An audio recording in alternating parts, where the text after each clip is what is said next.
So I wanted to share with you the Instax Wide Evo. This is going to be a hybrid camera, which means it's a digital camera as well as an instant camera. So you can print your photos right away, or you can save them on the computer and decide to print them later.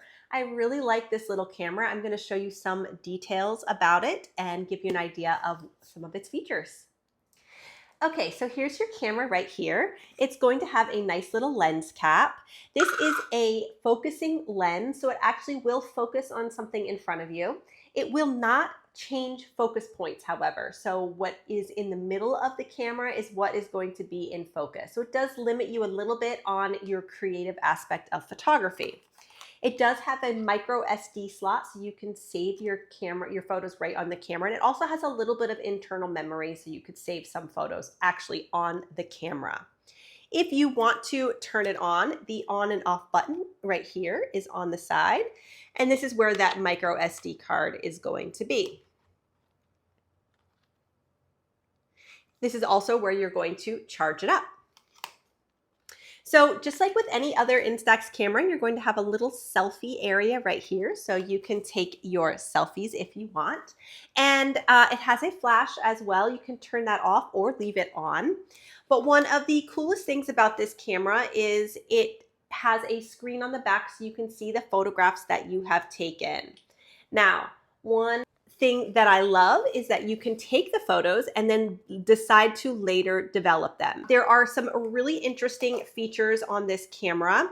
So when you are taking a photo, you can decide to put a different filter or color on the screen. So there is an option for a light leak. It's got a prism. It's got vignette. It's got different color options. Double exposure, color shift, monochrome, color gradient, beam flare, and then back to normal. You can have an absolutely normal photo. On this other side here, this wheel will spin to change the color of your photos. So warm, cool, magenta, any of those options. There's a light green, a sky blue, sepia, monochrome, amber. All kinds of different options on there as well, which is really cool. If you want to take a photo, this is how you take your photo right here in the front. One of the things I don't love about it is that when you cannot add these filters later. Whatever you take with the photo is the way that it is taken. Now, later when you go to print it, you can lighten or darken the photo or zoom in, crop a little bit, but you cannot change the filter that has been added to it. So if you use a light leak on this photo, then the light leak is going to be there whether you print it, whether you like it or not. So just something to keep in mind. The other thing that I've noticed is that it is really easy to accidentally knock these little knobs and get a photo that you weren't necessarily planning on getting. And what that means is, for instance, I took a photo of my family and I wanted it to be just a normal photo, and somehow the person taking the photo actually hit this knob, and so we ended up amber, and it wasn't like a photo that I wanted in amber, and you're stuck with that once you've taken it. There's really no way to edit in camera. So just something to keep in mind.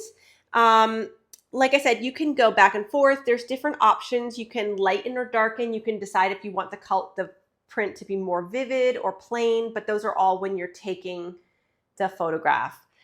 When you want to print the photograph, you take this little knob right here and you spin it up until the print comes up and out of the printer. So this little thing comes up, the print comes out of the top, and it absolutely develops. It's got a great experience for that. I absolutely love that. It's really cool. The other thing about it is that you can take this everywhere. It's got great nostalgia, it looks really cool. And, there's different options you can do with this camera. This is turning this front lens in the front. You can zoom in or out and see what all the different photos you took the day of, which is kind of cool. As I mentioned, it's got a rechargeable battery and it's got really great nostalgia. It does take the Instax Wide film, so you need to make sure you get that. They do have this camera in an Instax Mini, but of course I love the Wide because the prints are so large. You can really do something more with them. Some people love the Instax mini photos. Those are great too, but I do like being able to see things a little bit bigger.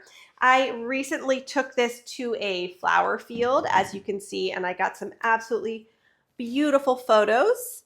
The colors are vivid. I love Instax they are generally pretty true to life with their little Instax spin, which is great. I actually even put a prism in front of the lens, which gives it kind of a trippy feeling there. These are taken with the light leak right here. You can see the light leak on the film. And I even took some awesome double exposures when I was at Red Rocks Amphitheater a few weeks ago. Really happy with the way that these came out. Here's an example of what the magenta photo would look like. And just some normal photos. You can adjust the exposure as you're taking the photo. So I do highly recommend fussing with that a little bit. And as I mentioned, this camera is a lot of fun and I've enjoyed trying it out.